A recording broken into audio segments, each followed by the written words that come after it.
참 좋으신 예수 그리스도께서 오늘 주님 앞에 선 여러분을 지키시고 보호하시기를 기원합니다.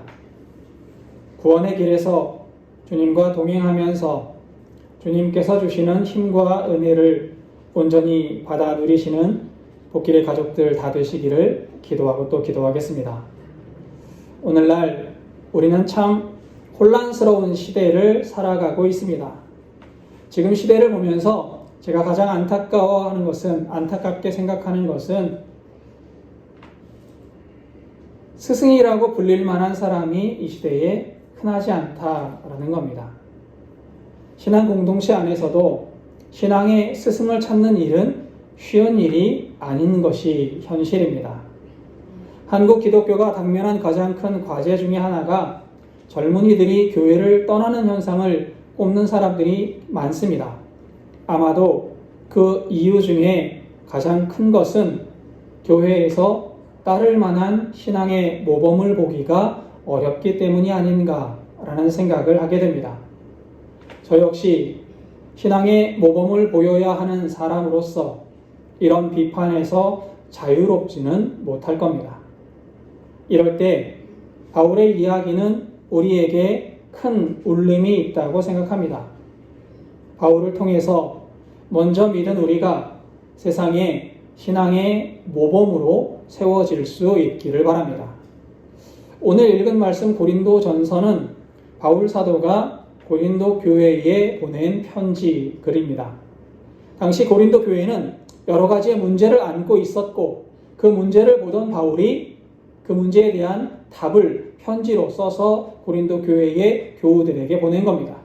그리고 이 편지는 고린도 교회의 교우들에게 많은 도전이 되었을 겁니다. 오늘 우리가 함께 읽은 본문 고린도전서 9장 19절에서 27절도 바울이 나는 삶의 지향을 이렇게 가지고 있습니다 라고 소개하는 구절입니다. 그러니까 나는 내 온 삶을 다 바쳐서 복음을 위해 살고 있습니다 라고 고백하는 거예요.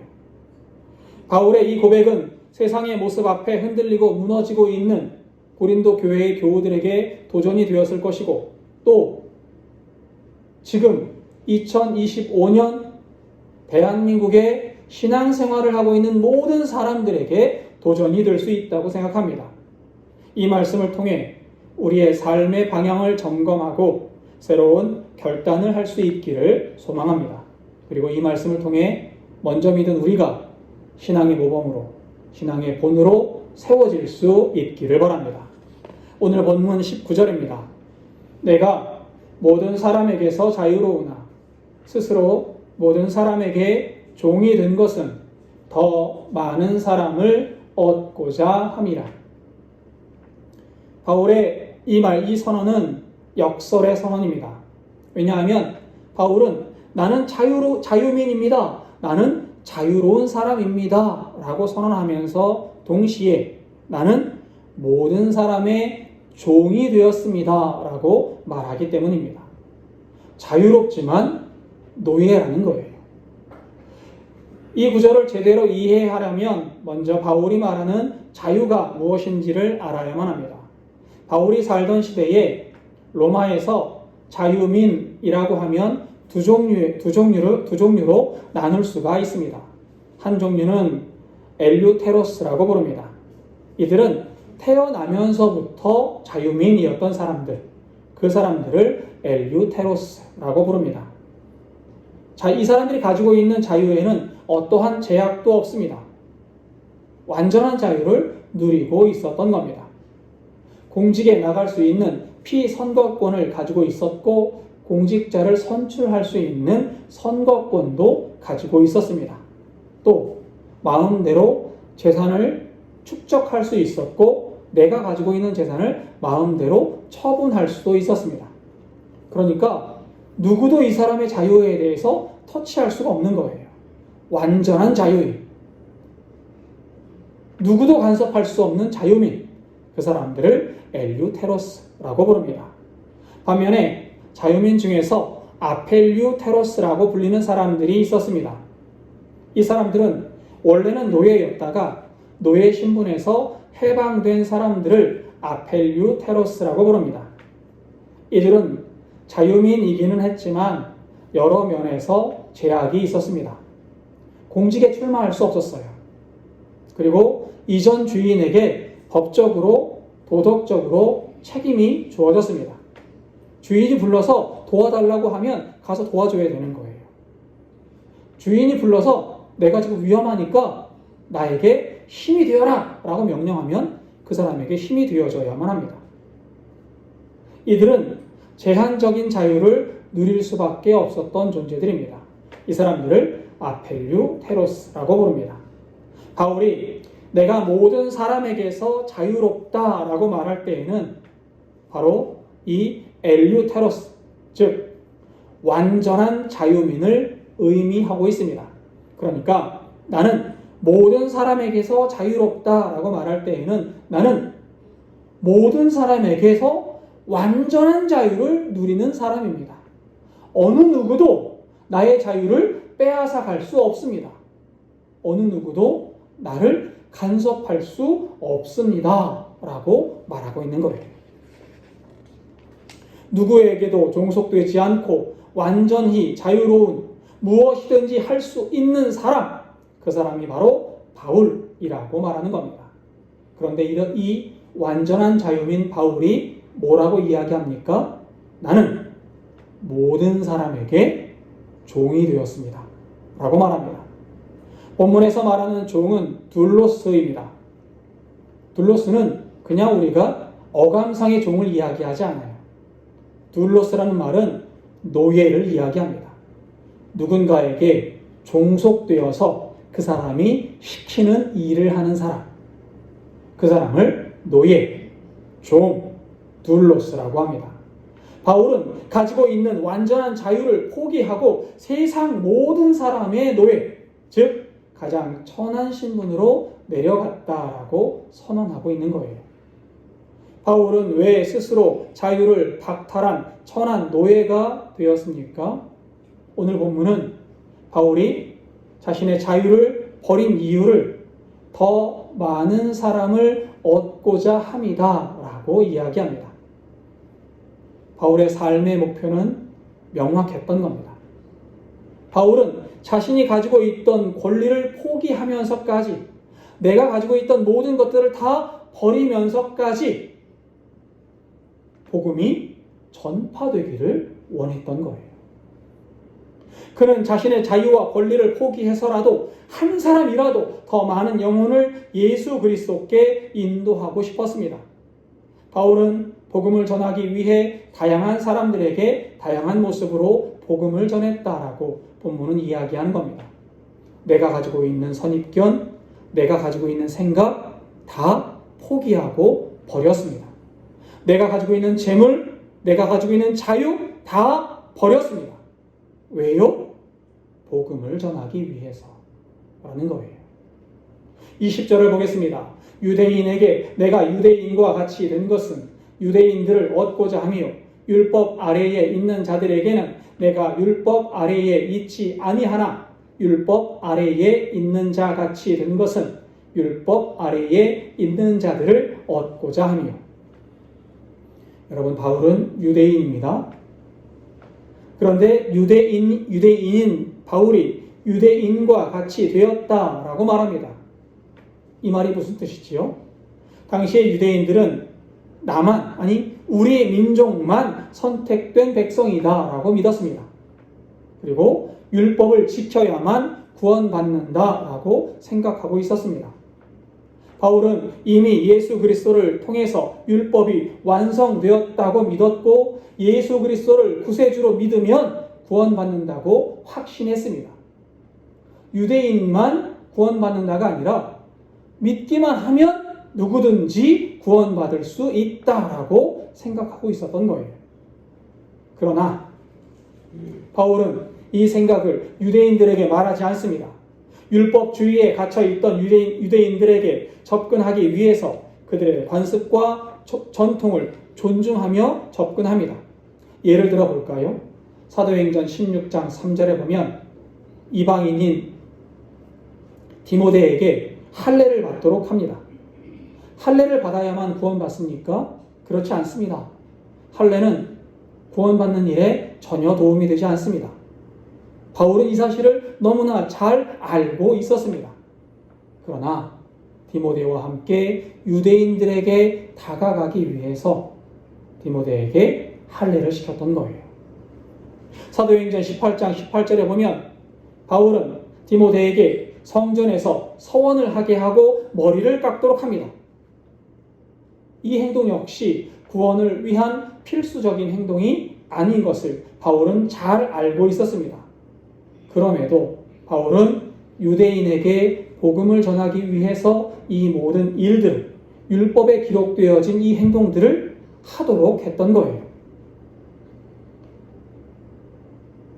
내 생각에는 구원을 위해서 필수적인 일은 아니지만 유대인들에게 복음을 전하기 위해서 바울은 전략적으로 행동했던 겁니다. 나의 생각을 잠시 내려놓습니다. 왜요? 복음을 전하기 위해서. 나의 선입견을 잠시 내려놓습니다. 왜요? 복음을 전해서 유대인들을 구원하기 위해서입니다. 21절도 읽어볼까요? 율법 없는 자에게는 내가 하나님께는 율법 없는 자가 아니요 도리어 그리스도의 율법 아래에 있는 자이나 율법 없는 자와 같이 된 것은 율법 없는 자들을 얻고자 함이라. 율법 없는 자는 이방인들을 가리킵니다. 바울은 이방인들에게 복음을 전할 때 율법의 세세한 조항들을 들이밀면서 부담을 주지 않습니다. 예수님의 말씀을 하나하나 이야기하면서 그들에게 이 말씀들을 다 따라야 한다고 말하지 않습니다. 오히려 그들의 문화와 언어를 사용해서 복음을 설명하고 있습니다. 사도행전 17장을 보면 바울이 아테네에서 이방인들에게 복음을 전하는 이야기가 등장합니다. 이때 바울은 율법이나 유대인의 역사 또는 유대인의 전통을 말하지 않습니다. 뭐라고 말합니까? 당신들이 믿는 알지 못하는 신에 대해서 내가 설명해 주겠습니다. 라고 말하는 거예요. 이방인들은 내가 믿었던 알지 못하는 신이 누구일까라고 귀를 쫑긋 세우고 들을 수 있었습니다. 이렇게 바울은 복음의 본질을 훼손하지 않는 선에서 상대방이 복음을 쉽게 받아들일 수 있도록 자신을 낮추고 그들의 눈높이에 맞추는 노력을 아끼지 않았습니다. 왜요? 다시 한번 강조합니다. 복음을 전하기 위해서. 22절도 읽어볼까요? 약한 자들에게 내가 약한 자와 같이 된 것은 약한 자들을 얻고자 하며 내가 여러 사람에게 여러 모습이 된 것은 아무쪼록 몇 사람이라도 구원하고자 함이니. 약한 자라는 말은 믿음이 연약한 사람을 의미합니다. 이들은 믿음이 흔들리고 때로 작은 시련에도 넘어지기 쉬운 사람들입니다. 그러나 바울은 이들을 성급하게 비판하지 않습니다. 믿음이 흔들린다고 비난하지 않습니다. 정죄하지 않습니다. 오히려 그들의 연약함을 인내로 품어주고 믿음이 성숙하기를 기다리고 또 기다려줍니다.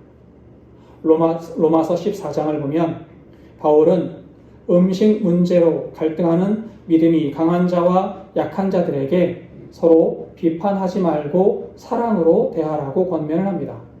그리고 믿음이 강한 자들에게 이야기합니다.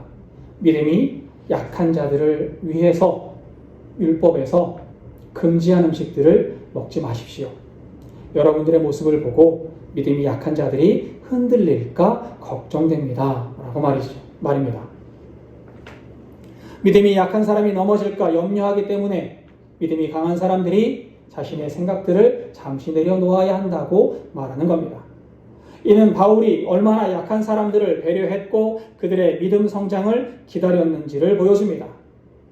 왜 이렇게까지 지난한 노력을 기울입니까?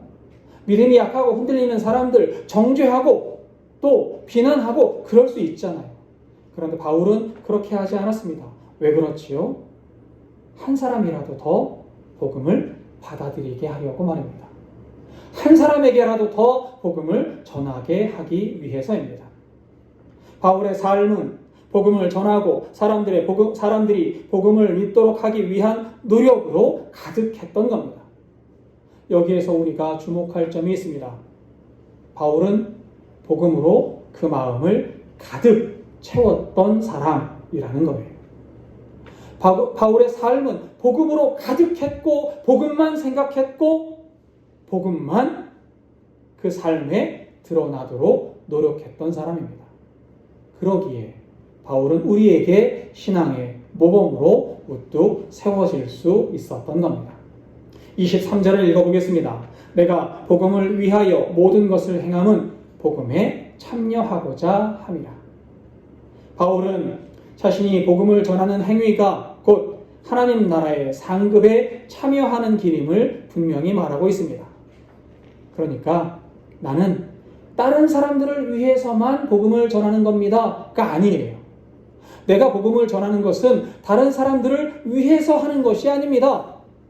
내가 복음을 전하고 사람들을 전도하는 것은 복음이 내 안에서 역사하도록 하기 위함입니다. 복음이 내 안에서 가득 채워져서 나도 하나님 나라의 상급을 받기 위함입니다. 라고 말하고 있는 겁니다. 복음 사역은 단순히 의무가 아닙니다. 영광스러운 특권이자 상급을 얻는 기회입니다. 이어서 바울은 당시 고린도에 만연했던 운동 경기의 비유를 들어서 이 사실을 강조합니다. 24절입니다. 운동장에서 다름질하는 자들이 다 달릴지라도 오직 상을 받는 사람은 한 사람인 줄을 너희가 알지 못하느냐. 너희도 상을 받도록 이와 같이 다름질하라. 달리기 경기를 생각해 보십시오. 운동장에서 많은 선수들이 숨이 턱이 차도록 달립니다. 운동 경기를 끝나고 나온 사람들은 숨쉬기도 힘들어서 헉헉거리는 모습들을 우리는 볼 수 있습니다. 그들이 그렇게 열심히 달리는 이유가 무엇입니까?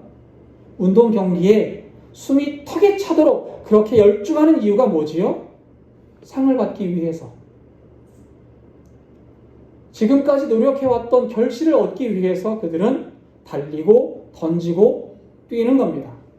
마찬가지로 믿음의 경주에서 믿음의 사람들이 복음을 전하기 위해 힘쓰고 애쓰는 이유가 무엇입니까? 우리의 삶을 복음대로 살기 위해 노력하고 또 애쓰는 이유가 무엇입니까? 하나님 나라에서 상급이 있다는 사실을 믿기 때문입니다. 더구나 운동 경기에서 상을 받는 사람은 한 명뿐일지라도 믿음의 경주에서 상을 받는 사람들은 모든 믿음의 사람들임을 기억하시기 바랍니다. 25절도 읽겠습니다. 이기기를 다투는 자마다 모든 일에 절제하나니 그들은 썩을 승리자의 관을 얻고자 하되 우리는 썩지 아니할 것을 얻고자 하노라. 바울 시대의 고린도에는 2년마다 한 번씩 이스미아 제전이라는 축제가 있었습니다. 바다의 신 포세이돈을 기리기 위한 운동과 예술 경기를 열었던 겁니다. 운동 경기로는 달리기, 레슬링, 전차 경주, 판크테리온이라고 하는 격투기 종목이 행해졌고 예술 종목으로는 음악, 시낭송, 연극 등이 행해졌습니다. 각 경기가 행해지고 그 경기에서 우승한 사람들에게는 영웅이라는 호칭과 함께 소나무로 만들어진 관을 만들어서 그 머리에 씌워졌다고 합니다. 당시의 운동선수들은 이 소나무 관을 얻기 위해 땀을 흘려 연습했고 기술을 연마합니다. 그리고 주먹질을 하면서 운동장에서 피를 튀기곤 했습니다. 시간이 지나면 썩어 없어질 승리의 관. 시간이 지나면 우리 눈에서 사라져버릴 그 소나무 관을 위해서 운동선수들은 피땀을 흘렸고 노력했고 혹독하게 자기 절제를 행했던 거예요. 하물며 썩지 않을 영원한 관을 위해 싸우는 사람들은 썩지 않을 영원한 생명을 위해 싸우는 우리들은 얼마나 더 절제하고 얼마나 더 노력해야만 하겠습니까? 여러분들은 영원한 생명이, 영원한 승리의 관이 여러분들에게 예비되었음을 믿으십니까?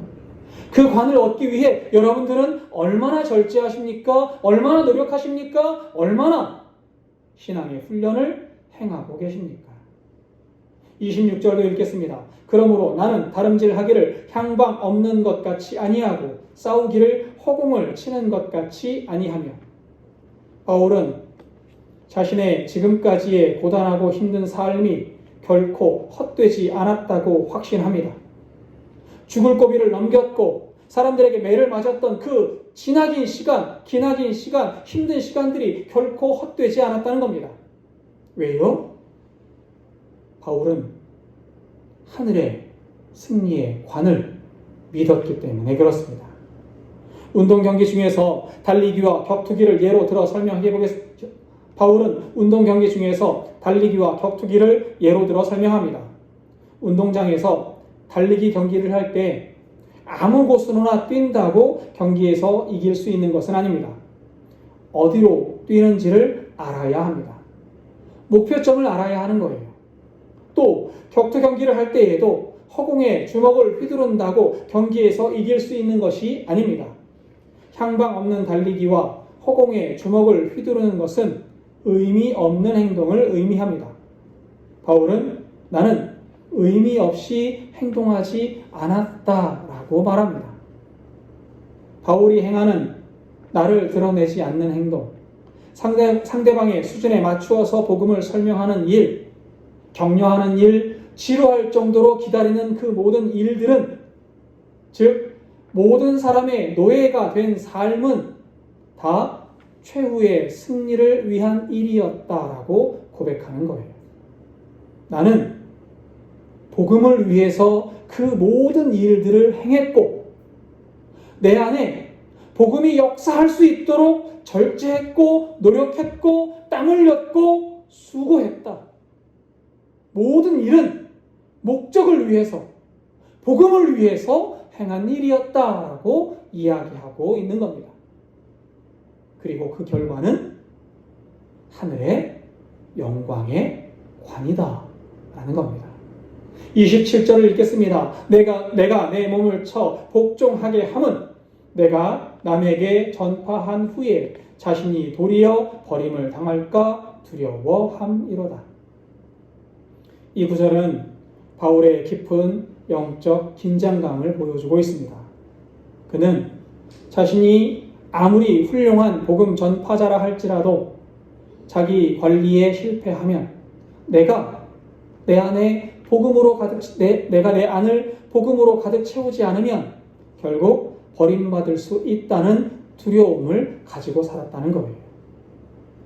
폴란드 출신의 유명한 피아니스트인 아르트르 루빈스타인은 이런 말을 합니다.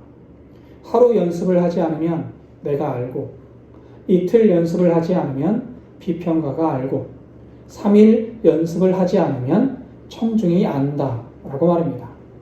그는 매일 피아노 앞에서 연습을 했고 매일 피아노 앞에서 자신을 갈고 닦았습니다. 이 매일매일의 수고와 매일매일의 연습으로 말미암아 훌륭한 연주자가 될 수 있었던 겁니다. 바울도 자신이 구원에서 버림받지 않도록 매일매일 절제했고 하나님 앞에서 자신을 복종시키며 살고 있다고 말하고 있습니다. 나는 복음을 위한 삶을 매일매일 살고 있다. 나는 나를 매일매일 복음으로 채우며 살고 있다 라고 말합니다. 타인에게 복음을 전할 뿐 아니라 하나님의 사람으로 서기 위해서 자신을 돌아보고 자신을 치고 또 치는 겁니다. 설교를 시작하면서 드렸던 말씀, 오늘날 신앙의 스승을 발견하기 어렵다라는 말씀을 다시 한번 생각해 보기를 바랍니다. 오늘날 스승을 발견하기 어려운 이유는 매 순간 복음의 사람으로 살려고 노력하는 사람이 드물기 때문이 아니겠습니까? 우리가 신앙의 모범으로 바로 세워지지 못하는 이유는 매 순간을 복음으로 나를 채우지 못하기 때문이 아니겠습니까? 절제하고 하나님 앞에 복종하면서 나를 죽이며 사는 사람이 없기 때문에 오늘날 신앙의 모범을 보기가 어려운 것이 아닌가라는 생각을 할 수밖에 없습니다. 오늘의 말씀은 한편으로는 저 자신에게 던지는 질문이자 질책입니다. 또 한편으로는 우리 모두 하나님의 사람이 되기 위해 얼마나 힘쓰고 노력하고 있는지를 돌아보아야 한다는 채찍질입니다. 여러분들은 여러분들의 마음을, 여러분들의 삶을 얼마나 복음으로 채우고 계십니까? 어렸을 적 읽었던 큰바위 얼굴이라는 소설이 생각납니다. 미국의 한 산골 마을에 사람 얼굴을 닮은 거대한 바위가 있었습니다. 마을 사람들은 언젠가 그 얼굴을 닮은 위대한 인물이 나타날 것이라는 전설을 믿고 있었습니다. 주인공 어니스트는 어릴 적부터 이 이야기를 들었고 매일 바위 얼굴을 바라보면서 진정한 위인을 기다리는 삶을 살아갑니다. 시간이 흘러서 여러 인물들이 등장했지만 어니스트는 그 누구도 바위의 얼굴과 닮지 않았다고 느끼게 됩니다. 그러던 어느 날 어니스트가 자신의 삶과 말로 사람들에게 감동을 주는 모습을 보고 한 시인은 이렇게 이야기합니다. 그는 바로 큰바위 얼굴을 닮은 사람이다 라고 말이죠. 항상 마음에 그 얼굴을 품고 살던 소년, 항상 마음속에 큰바위 얼굴을 품고 살았던 소년이 결국 큰바위 얼굴을 닮게 되었다라는 이야기입니다. 바울은 한시도 복음을 마음에서 떼어놓지 않았던 사람입니다.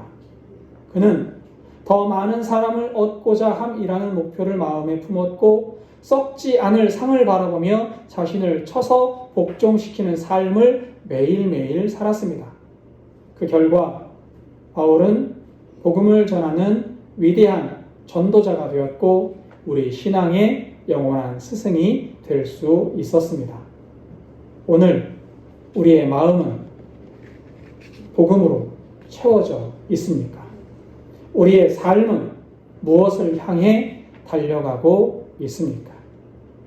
큰바위 얼굴을 닮은 어니스트처럼 우리 마음속에 늘 예수 그리스도의 복음을 품고 살아갈 수 있기를 바랍니다. 매일 자신을 쳐서 복종시키고 이웃을 섬기는 종의 자세로 살아갈 때 우리 자신이 바로 이 시대의 신앙의 모범이 될 수 있을 겁니다.